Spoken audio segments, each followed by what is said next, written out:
Sir పొద్దున్న లేవంగానే చాలా మంది కాపర్ నీళ్లు తాగుతారు. అవన్నీ పొద్దున్న లేవంగానే ఏంటి ఐడియల్ రొటీన్ ఏంటి? మీరు అన్నట్టు మీకు అదే మీరు చాలాసేపు గమ్ మసాజ్ చేసి రాయిజావు తాగుతా నేను. నాకు అది కూడా కండిషనే. నేను ఇప్పుడు కండిషన్ నుంచి బయటపడతా ఉన్నా. అర్థమైన వీలైనంత వరకు పడి నేను ఎక్స్పీరియన్స్ కావాలి కదా.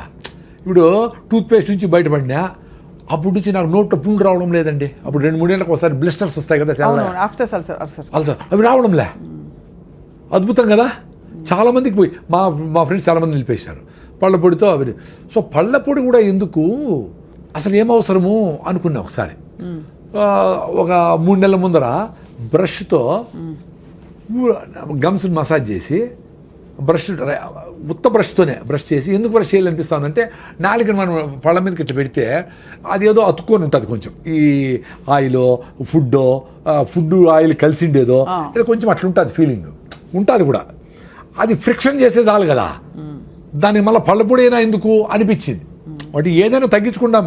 ఇప్పుడు మినిమలిస్టిక్ లివింగ్ అంటే మినిమల్ లివింగ్ అని కాదు. ఏది అవసరం లేదో అది నిలిపేస్తే ఏది అవసరమైందో అది ముందరకు వస్తుంది. అప్పుడు నేను మామిడి పళ్ళు కొనొచ్చు, స్టూడియోకి రావచ్చు, చాలా టైం ఉంటుంది కదా. టైమే లేదు కదా ఇప్పుడు అందరికీ. అందుకని అది నిలిపేసి ఉత్త బ్రష్ చేస్తాడు. సూపర్గా ఉందండి.